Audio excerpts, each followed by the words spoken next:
পারি না। আসসালামু আলাইকুম। ডক্টরলা.কম আয়োজিত ফেসবুকে লাইভ প্রোগ্রাম ডক্টরলায় আমার ডাক্তার অনুষ্ঠানে আপনাদের সবাইকে স্বাগত জানাচ্ছি। আমি নাইমা আছি আপনাদের সাথে, এখন থাকবো অনুষ্ঠানের পুরোটা সময় জুড়ে। দর্শক, আজকে আমরা কথা বলবো ঝুঁকিপূর্ণ গর্ভাবস্থা নিয়ে, অর্থাৎ হাই রিস্ক প্রেগনেন্সি নিয়ে। আর এই বিষয়ে আজকে আমাদের সাথে কথা বলার জন্য উপস্থিত আছেন ডাক্তার বেনজির হক পান্না ম্যাডাম। তিনি কনসালটেন্ট হিসেবে কর্মরত আছেন গাইনি ও প্রসূতি বিভাগ, আনোয়ার খান মডার্ন মেডিকেল কলেজ ও হাসপাতাল, ঢাকাতে। দর্শক, আমাদের এই প্রোগ্রামটি যেটি এখন ফেসবুকে লাইভে চলে গিয়েছে, সেখানে কমেন্টে গিয়ে আপনারা সরাসরি আপনাদের সমস্যাটি ম্যাডামের কাছে জানাতে পারেন। আর অবশ্যই আপনারা মনে করে আপনাদের বয়সটি উল্লেখ করবেন, তাহলে ম্যাডামের জন্য এবং আমাদের জন্য আপনার প্রশ্নটি পড়ে উত্তর দিতে সুবিধা হবে। আসসালামু আলাইকুম ম্যাডাম, কেমন আছেন? ওয়ালাইকুম সালাম, ভালো আছি নাইমা, তুমি কেমন আছো? ভালো আছি ম্যাডাম। আমাদের স্টুডিওতে আসার জন্য আপনাকে অনেক ধন্যবাদ ম্যাডাম। তোমাকেও ধন্যবাদ। ম্যাম, আমাদের আজকের বিষয়টি তো হাই রিস্ক প্রেগনেন্সি, আসলে যেটা বলছিলাম ঝুঁকিপূর্ণ গর্ভাবস্থা। তো আসলে হাই রিস্ক প্রেগনেন্সি বলতে আমরা কি বুঝি?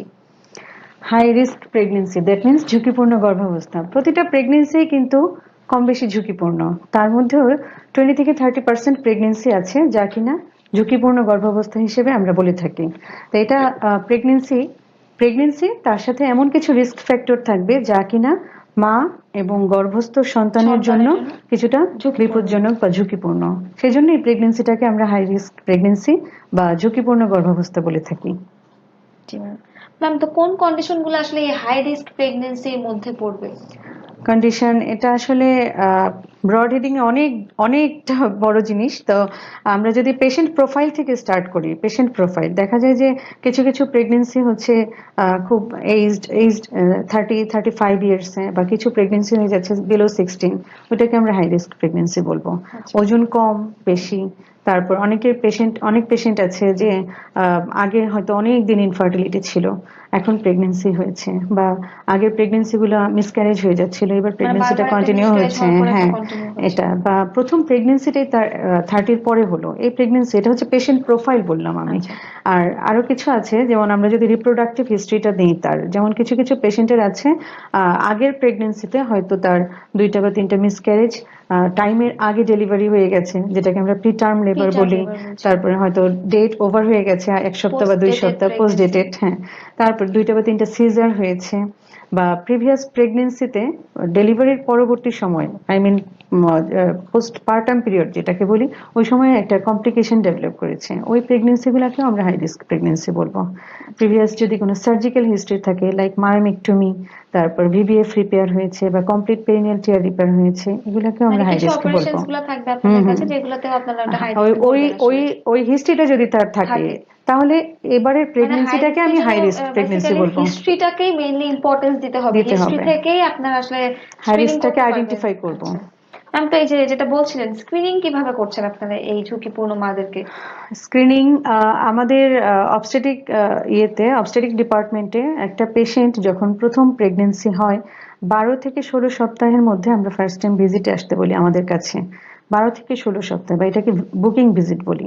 ওই ভিজিটটাতে আমরা একটা পেশেন্টের কাছ থেকে কিছু হিস্ট্রি নিব, তার রিপ্রোডাক্টিভ লাইফ, অবস্টেটিক্যাল হিস্ট্রি, তার কোনো সার্জিক্যাল হিস্ট্রি, তার কোনো মেডিকেল ডিসঅর্ডার আছে কিনা, এই হিস্ট্রিটা নিব।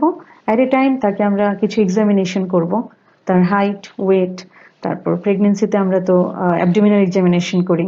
অ্যাবডোমিনাল এক্সামিনেশনে যদি তার মনে হলো যে তার প্রেগনেন্সির সাথে তার ইউটেরাসের হাইটটা মিলছে না, ছোট বা বড়, গার্থ মিলছে না, বা পজিশন ভালো না, হ্যাঁ হ্যাঁ, আমরা তো হাইটটা দেখি,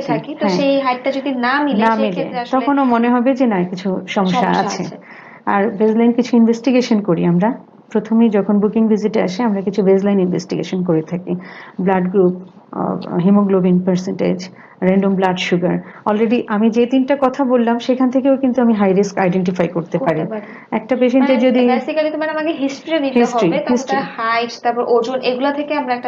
মেজারমেন্টে আসতে পারবো। আর ইনভেস্টিগেশন, যেমন আমি বললাম ব্লাড গ্রুপ, তো ব্লাড গ্রুপটা যদি নেগেটিভ হয়, মানে আরএইচ হাজবেন্ড নেগেটিভ পজিটিভ যদি হয় তাহলেই সে কিন্তু হাই রিস্কে ঢুকে যাচ্ছে। ঢুকে যাচ্ছে, একটা র্যান্ডম ব্লাড সুগার করে দেখলাম ব্লাড সুগার লেভেলটা অনেক বেশি, মানে সে কিন্তু ডায়াবেটিস অলরেডি আছে হ্যাঁ তার। হ্যাঁ সে কিন্তু হাই রিস্কে ঢুকে যাচ্ছে। ম্যাম, যারা আর কি জেস্টেশনাল ডায়াবেটিস, অনেকে এটা জানতে চায় যে আমার তো আগে ছিল না বা এখন হয়েছে, প্রেগনেন্সির সময় আমার ডায়াবেটিস হয়েছে, তা আমি কি হাই রিস্কে পড়বো কিনা? হ্যাঁ, তার তো এই যে মানে প্রেগনেন্সি প্রেগনেন্সি চলাকালীন সময় তার ব্লাড গ্লুকোজ লেভেলটা আমি হয়তো ফার্স্ট টাইম পেলাম, পেলাম তার মানে এটাকে আমি বলবো gestational gestational diabetes diabetes mellitus. Mellitus. তো এই ডায়াবেটিসের তো কিছু ইফেক্ট থাকে প্রেগনেন্সিতে এবং তার বাচ্চার উপরে, মা এবং বাচ্চা দুইজনের উপরই এই রেইজড যে ব্লাড গ্লুকোজ লেভেলটা এটার একটা ইফেক্ট এফেক্ট থাকবে। থাকে। সো সে তো আচ্ছা, হাই রিস্ক প্রেগনেন্সি তার এই প্রেগনেন্সিটা। মানে হাই রিস্ক আসলে অনেক ক্ষেত্রেই পাওয়া যেতে পারে, আসলে হুম, ওটাকে আমরা হিস্ট্রি থেকে জেনে নিব পেশেন্টের আর কি, হিস্ট্রি এক্সামিনেশন থেকে আমি এক্সামিনেশন করে। ফাইন্ড আউট করব। আচ্ছা, আর আরেকটা কথা, হাই রিস্ক প্রেগনেন্সি কিন্তু আমি একটা ভিজিটেই আমার পক্ষে অনেক সময় বলা সম্ভব হবে সম্ভব না। হয় না। এটা হচ্ছে কি একটা কন্টিনিউয়াস প্রসেস। ফার্স্ট ট্রাইমেস্টারে যখন সে আমার কাছে এলো, আমার কাছে মনে হবে তার সবকিছুই ভালো আছে, বা 20 উইকসের পর বা সেকেন্ড ট্রাইমেস্টারে দেখা যাবে যে কিছু কিছু প্রবলেম তার নতুন করে ক্রিয়েট হচ্ছে। হ্যাঁ, যেমন 20 উইকসের পরে তার ব্লাড প্রেশার বেড়ে যেতে বেড়ে পারে, যেতে পারে। ব্লাড সুগার লেভেল বাড়তে পারে, হিমোগ্লোবিনটা কমে যেতে পারে।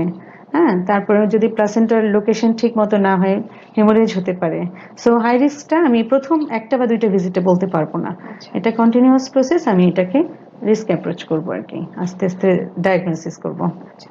ম্যাম, এই যে আপনি কিছু নাম বলছিলেন বা কিছু ডিজিজেরও নাম বলছিলেন হাই রিস্ক প্রেগনেন্সিতে আর কি যারা পড়ে, তো এই রোগগুলা মানে সবকিছুর মানে তো একটা এফেক্ট থাকে, তো বাচ্চার উপরে কি বাজে ধরনের কোনো এফেক্ট পড়ে ম্যাডাম এটার বাচ্চার ফলে? উপর এটা হচ্ছে ডিপেন্ড করবে কোন ধরনের রিস্ক ফ্যাক্টর তার প্রেগনেন্সির সাথে ইনভলভ। ইনভলভ, আচ্ছা। যেমন প্রি অ্যাক্লাম্পসিয়া বা জেস্টেশনাল হাইপারটেনশন যদি পেশেন্টের থাকে, বাচ্চার উপর অনেক ইফেক্ট পড়বে। আচ্ছা, প্লাসেন্টাল ফ্লো কম হবে, বাচ্চার সাইজটা ছোট হয়ে ছোট যাবে। হয়ে যাবে, জেস্টেশনাল এজের চেয়ে বাচ্চার সাইজটা কম কম হবে, হবে। তাহলে এটাকে আমরা বলবো আইইউজিআর, আইইউজিআর ইন্ট্রা মানে uterine growth intrauterine growth retardation. Retardation, মানে হ্যাঁ, আপনার বাচ্চার যতটুকু সাইজ হওয়ার কথা ছিল সেটা আর কি হচ্ছে না, তার চেয়ে ছোট আছে সে। ছোট আছে, সো তার অর্গানগুলো কম্প্রোমাইজ থাকবে, বাচ্চার উপর ইফেক্ট পড়ছে। হয়তো টাইমের অনেক আগেই সে ভিতরে জিওপার্ডি, যেটাকে আমরা বলি ফিটাল জিওপার্ডি, হ্যাঁ, বাচ্চা টাইমের অনেক আগেই ভিতরে সে থাকতে পারছে না, থাকতে পারছে না। তার ফিটাল হার্ট রেট কমে যাচ্ছে, কিংবা সে সাইজটা ছোট যেহেতু সে কম্প্রোমাইজও থাকবে আর কি। তো আমাদেরকে হয়তো টার্মিনেশন লাগবে, আবার টার্মিনেশন বলতে আমাদেরকে হয়তো বা হয়তো ডেলিভারি ডেলিভারি করিয়ে করাতে দিতে হবে, হবে। আবার এত ছোট টাইমের আগে ডেলিভারি করাচ্ছি, তার জন্য তার ডেলিভারির পরে আবার কিছু কমপ্লিকেশন ডেভেলপ কমপ্লিকেশনস করতে পারে। ডেভেলপ করতে পারে। তারপর আরেকটা আর বলছিলাম, ডেলিভারির পরে কি ধরনের কমপ্লিকেশনস গুলো ছোট হয়? বাচ্চা নিউনেটাল যেসব প্রবলেম হয়, প্রিমেচিউর ডেলিভারি হলে বার্টাসপেক্সিয়া হতে পারে, রেসপিরেটরি ডিস্ট্রেস সিনড্রোম, তার বিলিরুবিন বেড়ে যেতে পারে, গ্লুকোজ কমে যেতে পারে, তারপরে বেশি ঠান্ডা হাইপোথার্মিয়া যেটাকে আমরা বলি, জন্ডিস ডেভেলপ করতে পারে। হ্যাঁ, আচ্ছা ম্যাম, আপনি জন্ডিস বলছিলেন, তো অনেকেই কিন্তু একটা জিনিস বলে যে আমার বাচ্চার জন্ডিস এটা জন্মের পরে হতে পারে, কিন্তু আমরা ডাক্তাররা আসলে কি জানি যে জন্মের পরে একটা জন্ডিস হয়, আবার 2 দিন পরে আরেক ধরনের জন্ডিস হুম হুম হয়। হুম। তো কারো যদি প্রিম্যাচিউর জন্ডিস হয় সেটাকে আসলে কি নর্মাল ধরা হবে? মানে মা তো আহ বুঝবে না, মা ভাববে যে জন্মের পরেই বাচ্চা জন্ডিস হয়েছে। হ্যাঁ, আমরা একটা বলি ফিজিওলজিক্যাল জন্ডিস, জি, এটা হচ্ছে ডেলিভারির পর সেকেন্ড বা থার্ড ডেতে ডেভেলপ করবে, ডেভেলপ ওটা নর্মাল, ওটা হতেই পারে, যেহেতু বাচ্চার কর্ডে কিছু ব্লাড ভেসেল ব্লাড থাকে, ভেসেল ব্লাড থাকে, থাকে, ওখানে রেড ব্লাড সেল ভাঙছে। সো আর তার লিভার হয়তো তার ঠিক মতো কাজ কাজ করছে না, করছে ওয়ার্ক না। করছে না, সো ওখানে কিছু জন্ডিস ডেভেলপ করতেই পারে, এটা আবার টাইমের সাথে ঠিকও হয়ে যাবে। হ্যাঁ, আরেকটা হচ্ছে প্যাথোলজিক্যাল জন্ডিস, যেটা নাকি আসলেই হচ্ছে বাচ্চার জন্য হার্মফুল, বিলিরুবিনটা অনেক বেড়ে যাচ্ছে, ওটা সাধারণত দেখা যায় 24 আওয়ারের আগেই ডেভেলপ করে, মানে ওটা জন্মের হচ্ছে সাথে সাথে দেখা সাথে যায় সাথে, এটা হ্যাঁ চলে হ্যাঁ, আসছে। ওইটা প্রবলেম, ওইটা বাচ্চার জন্য প্রবলেম, ওটার জন্য ট্রিটমেন্ট লাগবে। ম্যাম, হাই রিস্ক প্রেগনেন্সিতে যারা আছে তাদের জন্য কি নর্মাল ডেলিভারি পসিবল? হুম, নর্মাল ডেলিভারি পসিবল। মানে আসলে সব অনেক সব প্রেগনেন্সিতে পসিবল না। আমরা যদি আসলে শব্দটা যদিও ঝুঁকিপূর্ণ গর্ভাবস্থা, তো ঝুঁকিপূর্ণ প্রেগনেন্সি থাকলে প্রসবকালীন সময়েও কিছু ঝুঁকি থাকবে। সো আমরা যদি পেশেন্টটাকে সচেতন করে দিতে পারি এবং তার যেই যেই কারণে ঝুঁকি, সেগুলোকে যদি আমি আমার কাছে নিয়ম ফলো কানুন আপে, গুলো সে হ্যাঁ, মেনে চললে আর আমার কি কাছে এটাকে যদি ফলো রোধ আপে সে করতে পারে। রেগুলার আসে এবং আমি যদি তাকে সবসময় ট্রিটমেন্ট দিয়ে দিয়ে সেই রিস্ক ফ্যাক্টরটাকে থামিয়ে রাখতে পারি, তাহলে প্রেগনেন্সিটা নর্মাল ডেলিভারি করা সম্ভব করা হবে। সম্ভব হবে। হুম, আদারওয়াইজ নাহলে আমরা সিজারিয়ান সেকশনে সিজারিয়ান চলবো। সেকশনে কিছু কিছু ক্ষেত্রে যেতে পারি। তবে নর্মাল ডেলিভারি হলেও আমরা কিন্তু পেশেন্টকে বলবো ইনস্টিটিউশন বেসড ডেলিভারি, যে কোনো একটা মেডিকেল কলেজ বা স্পেশালাইজড সেন্টারে ডেলিভারি করার জন্য। ওই যে একই কথা, প্রসবকালীন জটিলতা তার যে কোনো সময় ডেভেলপ করতে ডেভেলপ পারে, করতে পারে। তাকে ম্যাম যাতে আপনি, ম্যানেজ করা যায়। জি, আপনি বলছিলেন যে বাচ্চার আসলে জন্মের পরে কি কি কমপ্লিকেশনস হয়, বাচ্চার কি পেটে থাকাকালীন মানে গর্ভকালীন তার কোনো রকমের সমস্যা হতে পারে? হ্যাঁ, এটা ডিপেন্ড করবে কোন ধরনের রিস্ক ফ্যাক্টর তার আছে। একটু আগে আমি বললাম প্রি এক্লাম্পসিয়ার জন্য জি তার কি ম্যাডাম। কি হতে পারে। তো বাচ্চার দেখা গেল এনিমিয়া বা ডায়াবেটিস। এনিমিয়া হলে কি হবে বাচ্চাটাতে আর্লি আর্লি প্রেগনেন্সিতেই তার মিসক্যারেজ হয়ে যাবে, মিসক্যারেজ বাচ্চাটা হয়ে যায়। অ্যাবর্ট হয়ে যাবে। আর পরবর্তীতে দেখা যাবে আইইউজিআর হতে পারে একই এট এ টাইম। আইইউজিআর হবে, তার প্রিটার্ম ডেলিভারি হতে পারে। প্রিটার্ম ডেলিভারি হলে টার্মের আগে তার বাচ্চা হয়ে যাচ্ছে, বাচ্চা হয়ে যায়। বাচ্চা ওই আবার ফুল আগের মতোই ডেভেলপ বাড়তে হচ্ছে না স্পেশিয়া। আরকি, জি। আর ডায়াবেটিস মেলাইটাস যেটা, সেটা যদি কন্ট্রোল থাকে বা কন্ট্রোল নাও না থাকে, কিছু কিছু ক্ষেত্রে কন্ট্রোল থাকলেও দেখা যায় যে বাচ্চার কনজেনিটাল অ্যানোমালি গুলো খুব বেশি হয় ডায়াবেটিসে। মা আচ্ছা। এবং বাচ্চা দুজনের আলাদা আলাদা করে কিছু জি কমপ্লিকেশন জি। ডেভেলপ করে। মায়ের যেটা হয়, তার যেহেতু আনকন্ট্রোল ডায়াবেটিস, তার প্রিএক্লাম্পসিয়া হতে পারে, পলিহাইড্রামনোসিস হতে পারে, অ্যাবর্শন হয়ে যেতে পারে। তারপরে বাচ্চার বেলায় যেটা হয়, বিগ বেবি, যেটাকে আমরা ম্যাক্রোসোমিক ম্যাক্রোসোমিয়া বেবি। বলে থাকি, জি। বিগ বেবি হয়ে যায়। আর কনজেনিটাল অ্যানোমালি 70 থেকে 80% হচ্ছে ডায়াবেটিসের জন্য হয়। আচ্ছা। এই হাই রিস্ক প্রেগন্যান্সি গুলাকে আপনারা আসলে ট্রিটমেন্ট কিভাবে দিচ্ছেন? কোন ধরনের রিস্ক ফ্যাক্টর তার আছে সেটার উপর ওইটা ডিপেন্ড বেস করবে। করে হ্যাঁ, হচ্ছে। যদি লাইক তার সার্জিক্যাল কজে আমরা তাকে হাই রিস্ক বলছি, যেমন জি। আগে দেখা গেল তার দুইটা সিজার হয়েছে বা তিনটা সিজার হয়েছে, এবারের প্রেগনেন্সিটা ডেফিনেটলি তার জন্য ঝুঁকিপূর্ণ। ঝুঁকিপূর্ণ। তো এটা আমরা হচ্ছে গিয়ে তাকে কাউন্সিলিং করতে হবে যে আপনি 37 উইকস কমপ্লিট হলেই হসপিটালে চলে যাবেন। সেও যদি আমাদের কথা মতো মানে থার্টি এরকম সেভেন একটা উইকসে অ্যাডভাইস আমি শুনেছি ম্যাডাম, যে 3 বার সিজার হওয়ার পরে আর কি 4th টাইম সবাই না করে, মানে মানে বেবি নেওয়ার তারপরে জন্য যদি অ্যাক্সিডেন্টলি চলে অ্যাক্সিডেন্টলি আসে, চলে কিছু তো আসে। করার নেই। আমি যদি থার্ড সিজারের সময় তাকে ভালোভাবে কাউন্সিলিং করে দিই, সে হয়তো এই ভুলটা করবে না। তারপরে যদি ফোর্থ টাইম হয়ে যায়, অবশ্যই হসপিটালে ম্যান্ডেটরি সিজারিয়ান সেকশন করতে হবে এবং সেটা টাইমের আগে করতে টাইমের হবে, আগে করতে হবে। 37 উইকসের আগে।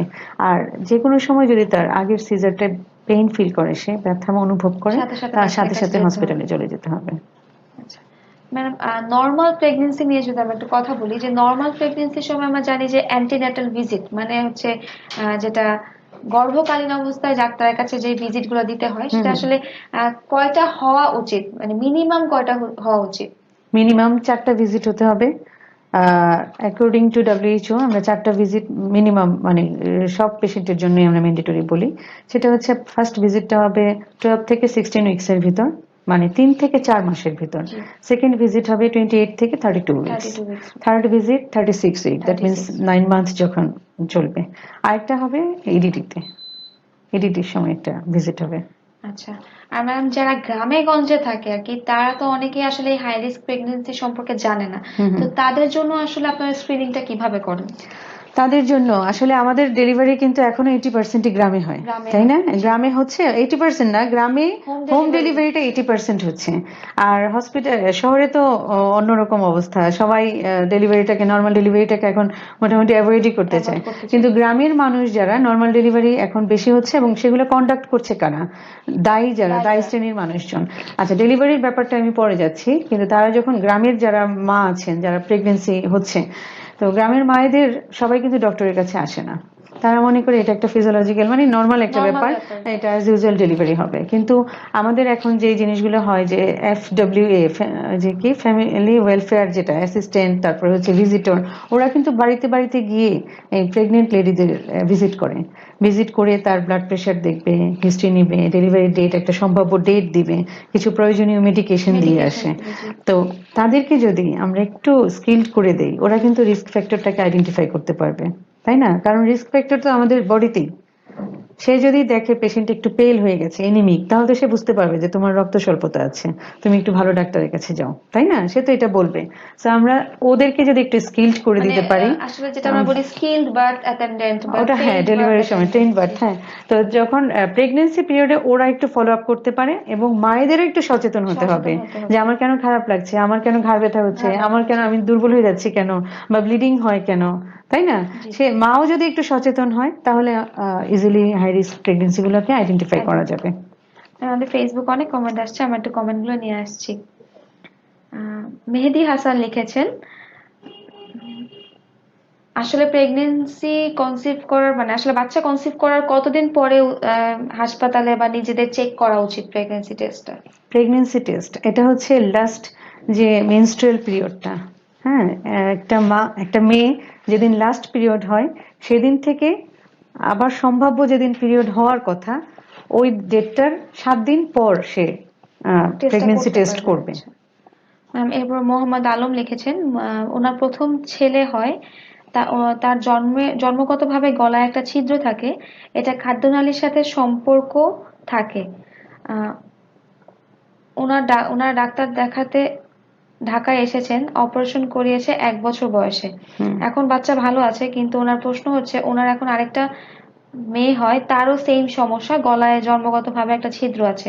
তো এই দুটার জন্য, এটা দুটা কেন হয়েছে এবং এখনকার সমস্যা মার না বাচ্চার, সেটা আসলে যে জানতে চাচ্ছে। তার মেইন প্রশ্নটা হচ্ছে ম্যাডাম যে তার ওয়াইফ কি আসলে হাই রিস্ক প্রেগন্যান্সিতে ছিল কিনা। অবশ্যই হাই রিস্ক প্রেগনেন্সিতে ছিল, কারণ আমরা ম্যাম, একটু এবং আগেই বলেছে এই ছিদ্র দিয়ে পুজ এবং পানি দুটোই বের হয়। পুঁজ এবং পানি। আচ্ছা, এখানে আমি যে কথাটা বলবো যে আপনার দুটো বাচ্চা হয়েছে এবং দুটো বাচ্চারই একই রকমের প্রবলেম।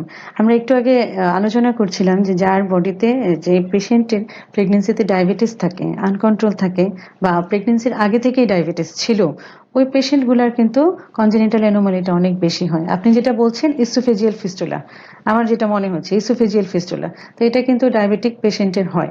তো আমার মনে হয় যে এরপর যদি আপনি আবার আপনার ওয়াইফ আবার কনসিভ করে, তাহলে তার প্রি কনসেপশনাল কাউন্সিলিং বলে একটা শব্দ আছে আমাদের, তাকে প্রেগনেন্সি হওয়ার আগেই একটু ডক্টরের কাছে যেতে হবে এবং একটু স্ক্রিন করে দেখতে হবে তার আসলে কোথায় সমস্যাটা সমস্যাটা। আছে। এরপর আরিফুল ইসলাম নওশাদ লিখেছেন আসলে ইদানিং দেখা যাচ্ছে বেশিরভাগই বাচ্চাই সিজারের মাধ্যমে হচ্ছে। তো এই থেকে পরিত্রাণ কি পাওয়া সম্ভব কিনা উনি জানতে চাচ্ছেন। ম্যাডাম, এটা কিন্তু আসলে অবশ্যই। অনেকেরই একটা প্রশ্ন হুম, হুম, যে হুম। কেন সিজারিয়ান সেকশনটাই আসলে ডাক্তাররা প্রেফার করছে, নর্মাল ডেলিভারি হচ্ছে না। ম্যাডাম, এটা একটু ব্রিফলি বলুন। নর্মাল ডেলিভারি হচ্ছে না এটা কিন্তু ঠিক না, ঠিক না, অনেক নর্মাল বাট ডেলিভারি তাদের হচ্ছে। ধারণা আসলে এটা। অনেক নর্মাল ডেলিভারি হচ্ছে। এখন সিজারিয়ানের বেলায় আমি যেটা বলবো, আমরা তো চাই একটা সুস্থ মা, একটা সুস্থ বাচ্চা। অনেক সময় দেখা যায় পেশেন্ট নিজেই সিজার চাচ্ছে। আমি হয়তো নর্মাল ডেলিভারির জন্য তাকে মোটিভেট করছি, বাট পেশেন্ট নিজেই সিজার চাচ্ছে। এই কারণটা কিন্তু এখন সিজারিয়ান সেকশন বেড়ে যাওয়ার একটা অন্যতম কারণ। হ্যাঁ, তো মাকে পেশেন্ট নিজেই যদি বলে যে আমার সিজার লাগবে, আমরা তো আসলে কিছু করতে পারি না। আরেকটা যেটা, আগে ভেজাইনাল ডেলিভারি গুলো বেশি যেমন হতো, বাট কমপ্লিকেশনও অনেক বেশি হতো। বাচ্চার ডেলিভারির পর বেশ কিছু প্রবলেম দেখা দিত। ওই যে আমরা যেটা সিপি বেবি বলি সেগুলো বেশি সেরেব্রাল হতো। পলসি বা বেশি। আগে ইনস্ট্রুমেন্টের মাধ্যমে আমরা ডেলিভারি করাতাম, নর্মাল ডেলিভারি, ওরা তো বুঝতো যে ফরসেপ নর্মালি ডেলিভারি। হয়েছে, ফোর্সেপ বা ভেন্টাস দিয়ে, ওরা তো বুঝতো নর্মালি হয়েছে। কিন্তু এগুলোর কমপ্লিকেশন গুলো কিন্তু ডেভেলপ করে জাস্ট 3 থেকে 4 বছর পর, 5 বছর পর। কিন্তু এই এই এই জিনিসগুলো তো এখন অনেকটা কমে গেছে। কমে গেছে। তারপর পার্টোগ্রাফ নামে একটা আমরা চার্ট। চার্ট মেনটেন করি। পার্টোগ্রাফ দ্যাট মিনস লেবারটা কিরকম প্রোগ্রেস করছে, কত এবং লেবার, ফ্লেক্সিবল। হ্যাঁ, এবং লেবারটা অ্যাবনর্মাল হয়ে যাচ্ছে কিনা, ওই চার্ট অনুযায়ী কিন্তু আমরা হসপিটালগুলোতে ডেলিভারি করাই। জি। যখনই মনে হচ্ছে লেবারটা অ্যাবনর্মালের দিকে চলে যাচ্ছে বা বাচ্চাটা ডেঞ্জারে জোনে চলে যাচ্ছে, তখন কিন্তু আমরা সিজারিয়ানে যাই। সিজারিয়ান সেকশন করে। এটা করে আলটিমেটলি আমরা হয়তো সিজার কিছুটা বেড়ে যাচ্ছে, কিন্তু আমাদের যে ফিউচার জেনারেশন সেটা কিন্তু ভালো হচ্ছে। ম্যাটারনাল মর্টালিটিটা কিন্তু ম্যাডাম কমে যাচ্ছে, অনেক মানে কমে গেছে। মারা মারা মা যাচ্ছে মারা কম যাওয়ার আসলে। রেট এখন কত? less than 1.5, জি জি। আরো কম। আরো কমে যাচ্ছে, আমরা তো শূন্যের কোঠায় নিয়ে যাচ্ছি। ম্যাম, এরপর সিমি হক লিখেছেন ওনার বয়স 32 বছর, ওনার দুইটা বাচ্চা নষ্ট হয়েছে, দুইটাই 4 সপ্তাহে নষ্ট হয়ে গিয়েছে। 1 বছর ধরে ট্রাই করছে কনসিভ করার জন্য, বাট উনি করছেন না কনসিভ। তো উনি জানতে চাচ্ছেন ম্যাডাম এখন ওনার কি করা উচিত। লাস্ট 1 বছর ধরে সে ট্রাই করছে। ট্রাই করছে, তার আগে ট্রাই দুটো করছে। বাচ্চা 4 সপ্তাহে নষ্ট হয়ে গিয়েছে। আচ্ছা, তাহলে এখানে একটা ইম্পর্টেন্ট বিষয় আছে যে তার যেহেতু দুইটা বাচ্চা মিসক্যারেজ হয়েছে, সে কি এটা কোনো অপারেটিভ প্রসিডিউরের মাধ্যমে ক্লিয়ার করেছে কিনা। কারণ যদি মিসক্যারেজ হয়, আমরা অনেক সময় ডিএনসি নামক একটা ছোট অপারেশন করে থাকি, ওটার কমপ্লিকেশনের জন্য কিন্তু অনেক সময় আর মানে ইনফার্টিলিটি ডেভেলপ করতে পারে।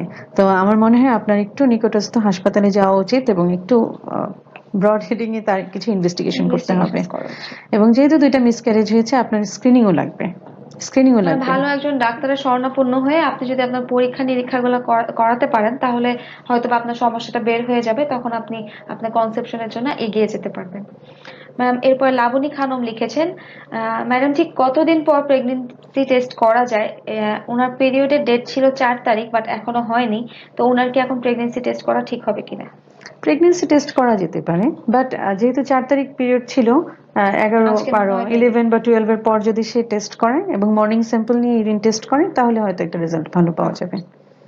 এরপর কাউসার পারভিন লিখেছেন 41 বছর বয়স ওনার, উনি কি এখন বাচ্চা নিতে পারবেন কিনা এবং ওনার হাইপোথাইরয়েডিজমের সমস্যা আছে। হুম, দুটো রিস্ক ফ্যাক্টর। একটা হচ্ছে এইজ। এই আমরা জানি 20 থেকে 29 হচ্ছে গিয়ে কনসিভ করার জন্য সবচাইতে উপযুক্ত সময়। তো 41 আই থিঙ্ক এটা রিস্ক। আর সেকেন্ড হচ্ছে আপনার হাইপোথাইরয়েডিজম আছে, এটাও একটা রিস্ক ফ্যাক্টর। যদি আপনার ফ্যামিলি কমপ্লিট থাকে, আই মিন 2 বা 3টে বাচ্চা থেকে থাকে, তাহলে এই ধরনের রিস্ক নেওয়া ঠিক হবে না। ম্যাম, আমরা আমাদের প্রশ্নগুলোতে আবার ফিরে যাচ্ছি। দর্শক, আমরা আপনাদের প্রশ্নগুলো আবারও একটু পরে আবারও পড়ে আপনাদেরকে উত্তরগুলো ম্যাডামের কাছ থেকে জানিয়ে দিব। ম্যাম, আমরা কথা বলছিলাম প্রেগনেন্সি নিয়ে, আমরা অ্যান্টিনাটাল ভিজিট সম্পর্কে কথা বলেছি। তো অ্যান্টিনাটাল ভিজিটটা আসলে এত গুরুত্বপূর্ণ কেন ম্যাডাম? অ্যান্টিনেটাল ভিজিটেই কিন্তু আমরা পেশেন্টের কাছ থেকে সব প্রেগনেন্সি রিলেটেড কমপ্লেনগুলো শুনে থাকি। প্রেগনেন্সি রিলেটেড যে কমপ্লেনগুলো, জি। হ্যাঁ, প্রেগনেন্সি রিলেটেড যে সমস্যাগুলো তার আছে, আমরা কিন্তু অ্যান্টিনেটাল পিরিয়ডে জেনে থাকি। তো প্রতিটা পেশেন্ট এই অ্যান্টিনেটাল যে ফার্স্ট, সেকেন্ড এবং থার্ড ট্রাইমেস্টার আমরা ভাগ করে দিয়েছি। জি। ফার্স্ট ট্রাইমেস্টারে তার কিছু স্পেসিফিক কমপ্লেইন থাকবে, সেকেন্ড ট্রাইমেস্টারে তার আবার ডিফারেন্ট টাইপের কমপ্লেইন থাকবে। জি। তো অ্যান্টিনেটাল পিরিয়ডে শুধু যে আমরা হিস্ট্রি নিই তা কিন্তু না, আমরা এক্সামিনেশন করছি, পেশেন্টকে কিছু বেসলাইন ইনভেস্টিগেশন করছি। তো ওই পিরিয়ডটাতেই কিন্তু আমরা অ্যাকচুয়ালি জানতে পারি মা কি রিস্কের সম্মুখীন হচ্ছে নাকি হচ্ছে না। আচ্ছা। তারপর কিছু পেশেন্ট আছে যাদের নাকি আগের প্রেগনেন্সিতে জন্মগত ত্রুটি থাকে, থাকে। তা আমরা যদি একটা স্পেসিফিক টাইম লাইক 18 থেকে 22 উইকসে কিছু অ্যানোমালি স্ক্যান করি, তারপরে হচ্ছে ব্লাড গ্লুকোজ লেভেল, যেটা ওই ঘুরে ফিরে ডায়াবেটিস আর মানে হাইপারটেনশনই চলে আসছে, চলে আসবে। কিছু স্ক্রিনিং টেস্ট এনিমিয়া। তো করি ম্যাডাম আমরা ওখানে। হুম। তো এই টেস্টগুলো যদি আমরা আলটিমেটলি করি, তাহলে কিন্তু আমরা রিস্কটা জানতে পারছি। পাচ্ছি। তারপরে যারা অ্যাকচুয়ালি রিস্ক ফ্যাক্টর যাদের আছে, তাদেরকে কিন্তু আমরা বার্থ প্ল্যানিং সম্বন্ধে ওই টাইমটাতেই ইয়ে করি, মানে তাদেরকে আমরা বলে অ্যাওয়ারনেসটা দিই ওই আসলে। সময়টাই দিই। আরেকটা জিনিস আছে, কিছু কিছু মেডিকেশন আছে যেগুলো নাকি প্রেগনেন্সিতে কন্টিনিউ করা কন্টিনিউ যায় না। করা যায় না। একটা পেশেন্ট প্রেগনেন্ট, তার খুব মাথা ব্যথা হচ্ছে, সে হয়তো এমন একটা ড্রাগ আগে খেত যেটা এখন খাওয়া যাবে না। খাওয়া যাবে না। বা ডায়াবেটিক পেশেন্ট, সে আগে যেই তার মেডিকেশনটা নিত, প্রেগনেন্সিতে তো সেটা নেওয়া যাবে না। নেওয়া যাবে না। এই ব্যাপারেও আমরা কিন্তু তাকে একটু হেল্প করতে পারি অ্যান্টিনেটাল ভিজিটে। ম্যাম, ইনস্টিটিউশনাল ডেলিভারি হুম। বা আসলে হসপিটাল ডেলিভারি কিন্তু এখন ইদানিং সবাইকে বলা হচ্ছে যে তোমরা একটু মানে যোগাযন্ত্র করো যাতে হাসপাতালে ডেলিভারিটা করা হয়। এটাকে এত গুরুত্বপূর্ণ কেন দেওয়া হচ্ছে? বা ম্যাম, যদি আমরা এভাবেও বলি যে হোম ডেলিভারি হোক, কিন্তু হোম ডেলিভারিরও কিছু আলাদা অ্যাডভাইস আছে, তো সেগুলা কি একটু যদি বলতেন। হসপিটাল ডেলিভারি, জি। হসপিটাল ডেলিভারিতে কিন্তু আমরা একটু আগে বলেছিলাম একটা পার্টোগ্রাফ চার্ট মেনটেন করি। ওই পার্টোগ্রাফের মধ্যে আমরা মা, বাচ্চা এবং লেবার যে সেই প্রোগ্রেসটা হচ্ছে কিনা, লেবারটা প্রোগ্রেস হচ্ছে কিনা, ওখানে আমরা মায়ের প্লট কন্ডিশন করে কি দিই। হচ্ছে, বাচ্চার কন্ডিশন কি হচ্ছে, সেটাকে আমরা প্লট করি। প্লট করে আমরা বুঝতে পারি যে অ্যাকচুয়ালি ওর এখন নর্মাল ডেলিভারি হবে না, সিজার লাগবে।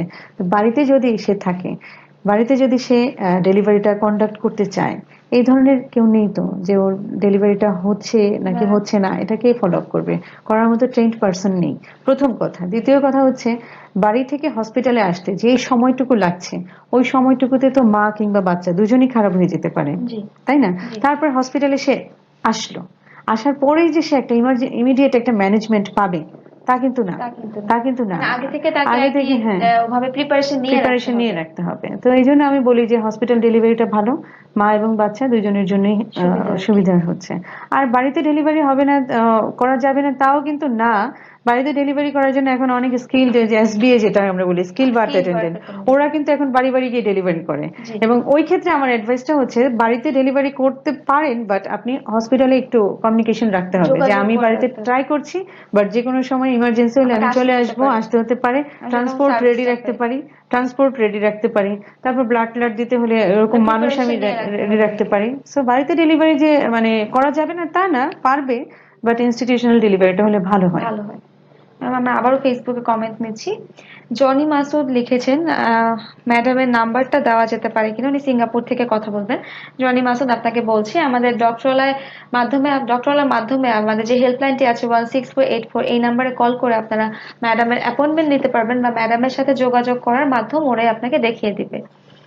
এরপর ম্যাম অর্পা লিখেছেন যে নর্মাল ডেলিভারির পেইনের সিমটমস গুলো কি কি, লেবার পেইনের সিমটমস গুলো আর কি লেবার জানতে পেইনের চাচ্ছি। সিমটমস খুব easy. Pain, that means pain start হবে।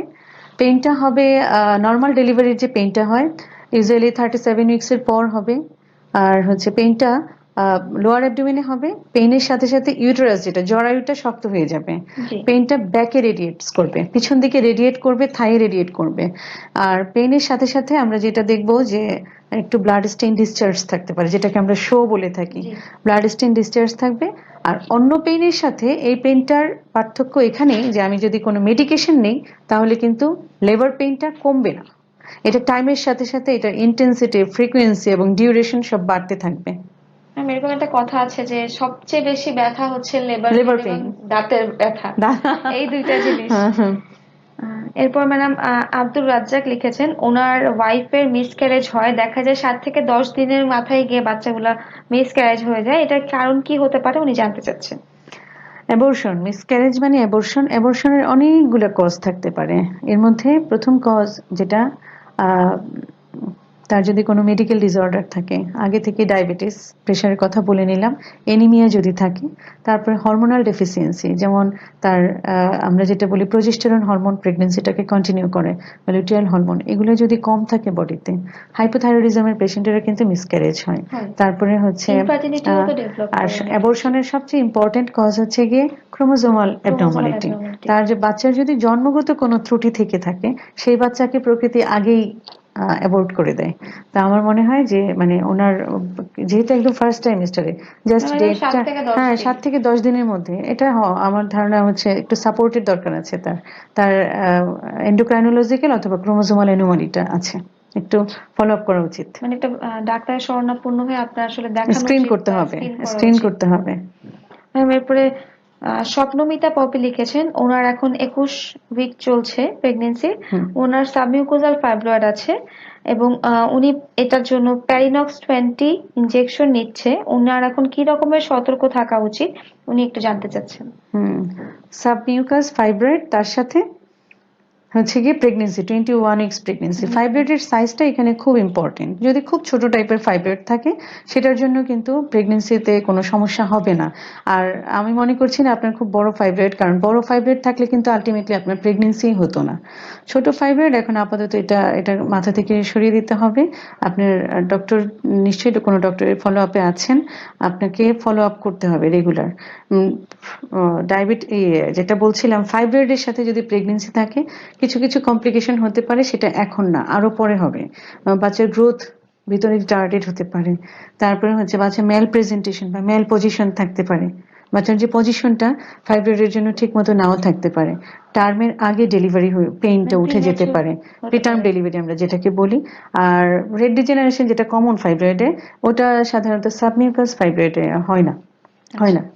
সাবসেরাস ফাইব্রয়েড বা বড় সাইজের ফাইব্রয়েড যদি হয় তাহলে রেড ডিজেনারেশন নামক একটা সমস্যা হয়, সেটা হচ্ছে প্রেগনেন্সিতে সিভিয়ার পেইন হবে লোয়ার অ্যাবডোমেন।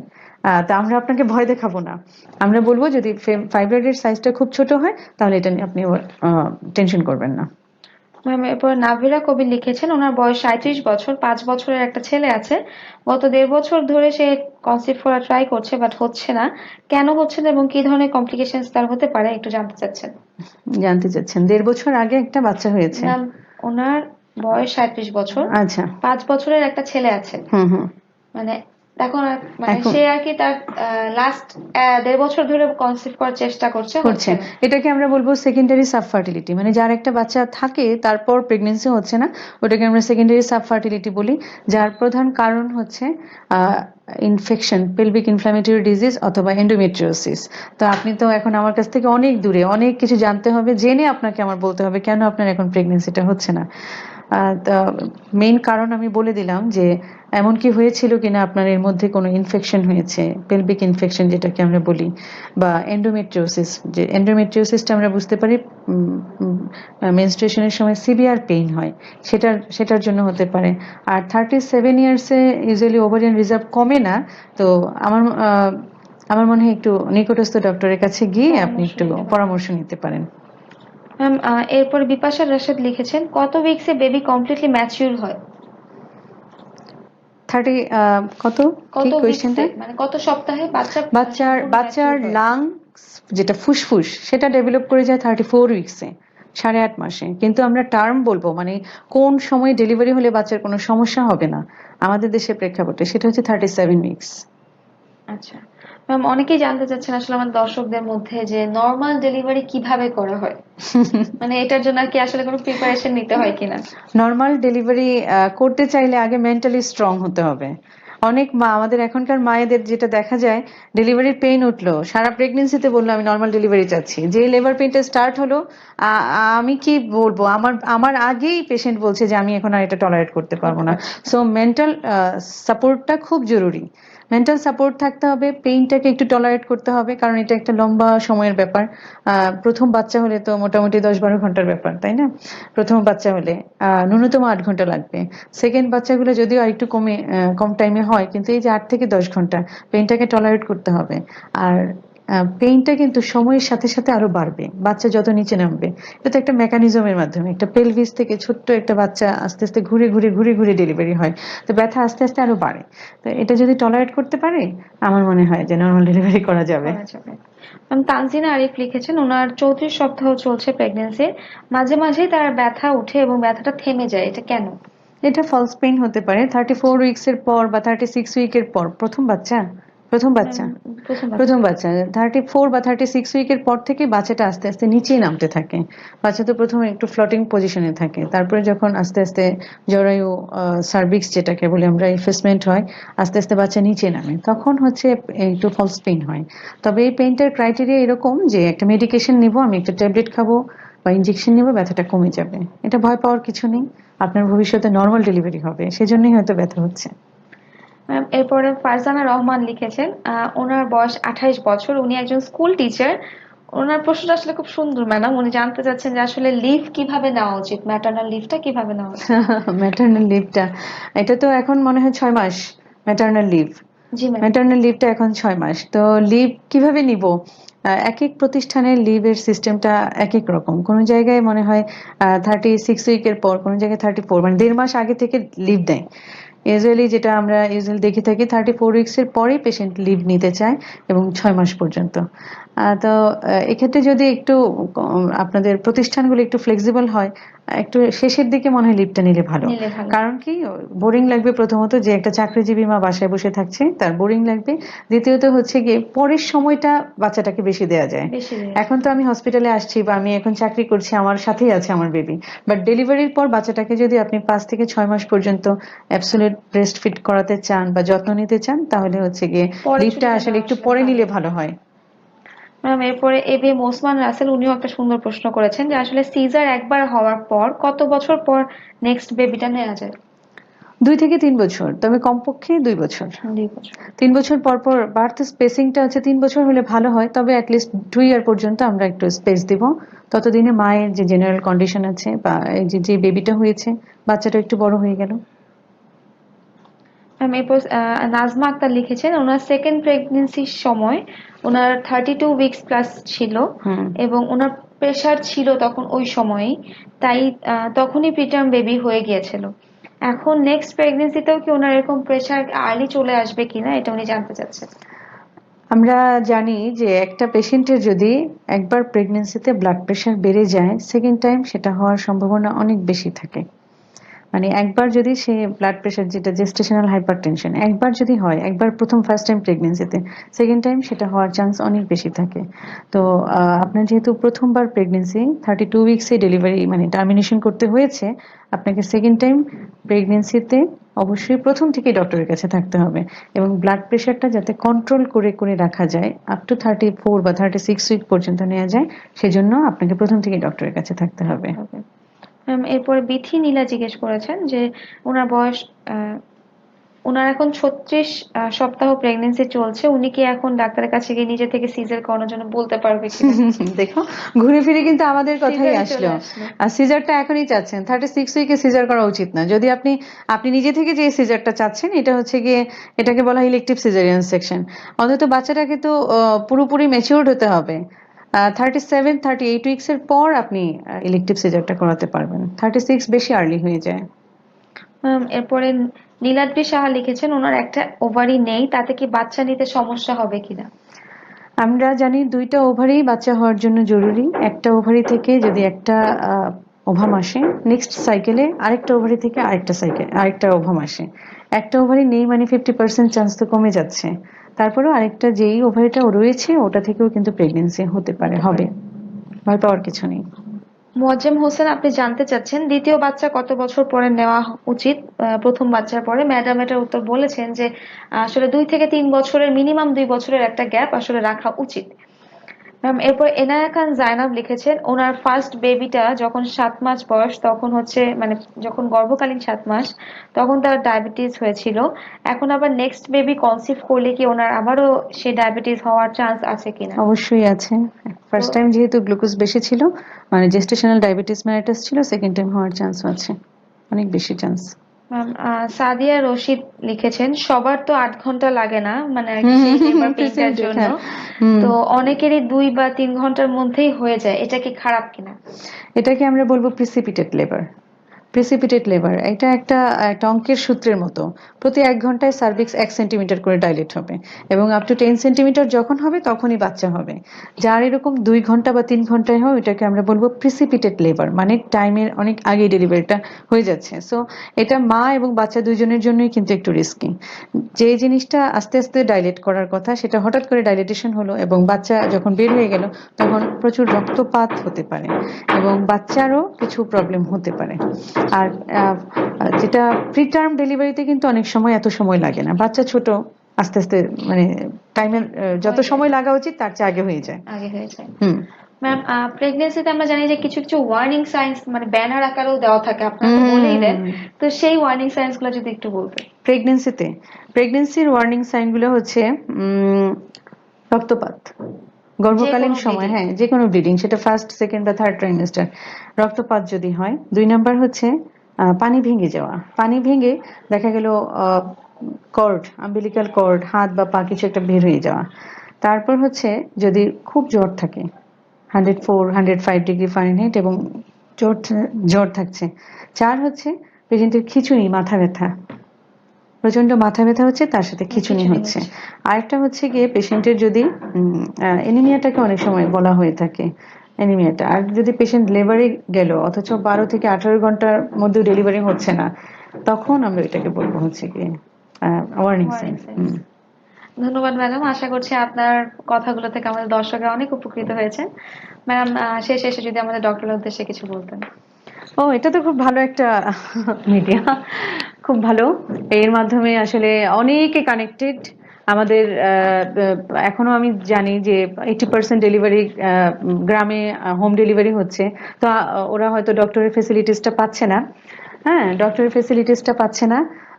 এই অনুষ্ঠানের মাধ্যমে তারা যদি তাদের কিছু কিছু ইম্পর্টেন্ট কোয়েশ্চেন জেনে নিতে পারে, বা নিজে হয়তো প্রশ্ন করতে পারছে না, অন্যের কোয়েশ্চেন থেকেও তো কিছু জেনে নিতে জেনে পারছে। নিতে তো পারছে। এটা তাদের জন্য একটা অ্যাওয়ারনেস, আমি এটা অ্যাপ্রিসিয়েট করি।